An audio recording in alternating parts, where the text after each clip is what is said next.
नगरीय निकाय चुनाव और पंचायत चुनाव का बिगुल बज चुका है और उसमें भाग लेने वाले प्रत्याशी आज अपना नामांकन फॉर्म खरीद रहे हैं। यहाँ 3 काउंटर बनाए गए हैं।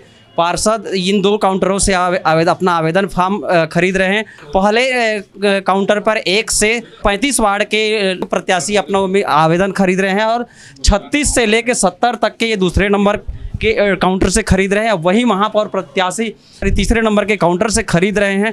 आप देख सकते हैं कि यहाँ महिलाएं जो हैं कहना चाहिए आवेदन फॉर्म ले रहे हैं और यहाँ पर इस कागज़ पर आप देख रहे हैं जो चस्पा कराया गया है वहाँ किस तरह की व्यवस्था कराया गया है, उस व्यवस्था के संदर्भ में भी यहाँ नोटिस किया गया है ताकि आने वाले जो लोग हैं प्रत्याशी हैं भटकना ना पड़े, इसकी व्यवस्था पूरी की गई है।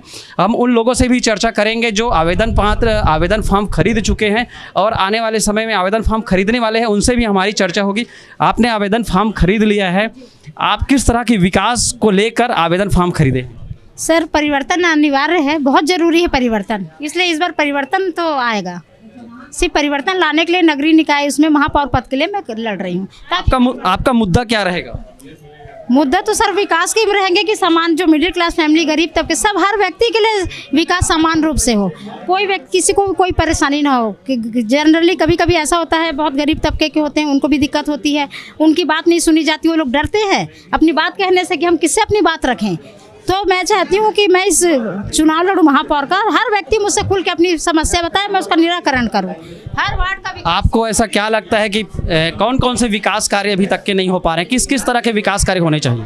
विकास कार्य होने चाहिए सर, जैसे सड़क भी बनती जरूर है, लेकिन ऐसा नहीं है कि सड़क अच्छे से बन रही, नाली खुली है, मच्छर है, बीमारी पनप रही है, उनके लिए कोई व्यवस्था नहीं यहाँ होती है। और वार्ड के पार्षद हैं, उनको भी आप बोलोगे तो वो बोलेंगे हमको तो कोई फंड नहीं मिलता, तो हम कैसे नाली बनवाएं, कैसे नाली को पैक करवाएं। खुली नालियाँ हैं पूरी रायपुर में, जिससे इतने मच्छर हैं कि सिर्फ बीमारियाँ हो रही हैं। नगर का विकास बहुत जी, ये महापौर प्रत्याशी हैं जो बता रहे हैं कि विकास के मुद्दे पर चुनाव लड़ेंगी। वो आज नामांकन फॉर्म खरीद चुकी हैं। अब देखने वाली बात होगी, हमारे साथ और भी जो लोग हैं हम उनसे भी जानने का प्रयास करेंगे। आप महापौर प्रत्याशी के लिए आज ने नामांकन फॉर्म खरीद लिया है, आप किन मुद्दों के साथ जनता के बीच जाएंगे? अच्छा स्वास्थ्य, अच्छा कानून, अच्छी शिक्षा के साथ मैं जनता के बीच जाऊंगी और बहुत अच्छा कार्य करके दिखाऊंगी जो सालों साल नहीं हुआ। मैं पद में पावर में आते ही शुरू कर दूंगी काम करके दिखाना। जी, आप दावा कर रही है, जीतने का दावा कर रही हैं विकास की। आपको ऐसा कौन सा काम लगता है जो इन सालों में जो नहीं हो पाया जिसे आप करना चाहते हैं? अच्छा शिक्षा भी नहीं है, अच्छा स्वास्थ्य भी नहीं है। स्वास्थ्य तो बस बोलने का है और ना ही कानून है। हम और भी प्रत्याशियों से जानना चाहेंगे कि वो किन मुद्दों को लेकर जनता के बीच जाएंगे। आप किन मुद्दों को लेकर चुनाव लड़ेंगे? देखिए, पिछले पंचवर्षीय में पूर्व में भी देखा जाए तो पूर्व में भी हमने वार्ड में नॉमिनेट हम थे, हमारी माता जी थी मालती सेन। और इस बार वर्तमान में हमारा सबसे बड़ा अहम मुद्दा है कि वार्ड क्रमांक 10 पे वहाँ के जो पार्षद थे उनके द्वारा पूरे 5 साल पे जिस तरह से घोटाले किए गए हैं, उस घोटाले को आम आदमी पार्टी यूथ विंग के द्वारा मैं स्वयं लक्ष्मण सेन ने आरटीआई के तहत पूरे 5 साल का वर्क ऑर्डर की कॉपी लिए हैं। और वहाँ पे कई ऐसे जो कामें हैं जिनका वर्क ऑर्डर लिया गया है, 2-2 टेंडर करा के उनका पैसा भी लिया गया है।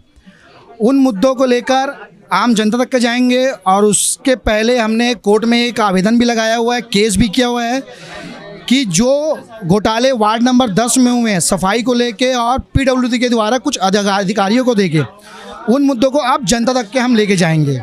हमारे साथ वार्ड नंबर 42 के उम्मीदवार जितेंद्र अग्रवाल जी हैं, उनसे हम जानेंगे कि वो किन मुद्दों को लेकर जनता के बीच जाएंगे। उन्होंने अभी नामांकन फॉर्म खरीदा है। आप किन मुद्दों को लेकर जनता के बीच जाएंगे? जनता का जो मूलभूत सुविधा रहता है, रोड नाली पानी ही रहता है और इसी को ही उन लोग प्राथमिकता देते हैं पहले। तो ये मुद्दा तो उनको चाहिए उनको मतलब दूर करना ही हमारा प्रथम उद्देश्य है। इसके अलावा अपने वार्ड का एक पहचान दिलाना है। पुरानी बस्ती हमारा वार्ड है, हेरिटेज वार्ड है, तो इसको विशेष पहचान दिलाना है। और लोगों को जो इतने समय से जो उसको उपेक्षित था, आज मैंने पार्षद रहते उनको बहुत पहचान दिलाया है। ऐतिहासिक वार्ड है और ऐतिहासिक धरोहर भी है, तो ये पहचान दिलाना बहुत बड़ी बात है और स्मार्ट वार्ड बनाना है अपना उद्देश्य है। हमारे साथ वार्ड नंबर 8 के उम्मीदवार हैं जो अभी नामांकन फॉर्म खरीदने वाले हैं। हम उनके पास जाएंगे और जानना चाहेंगे कि वो किन मुद्दों को लेकर जनता के बीच जाएंगे। मैं भरत दीवर सड्डू से, वार्ड नंबर 8 से। मैं सफाई है, हमारे पूर्व पार्षद है जो बहुत निष्क्रिय काम किया है और सौतेला व्यवहार किया है। और मैं इस मुद्दे से लड़ाई में, हमारे यहाँ सफाई नहीं है, सफाई के बहुत नाली है, स्कूल की समस्या है, पानी की समस्या है और बहुत समस्या है।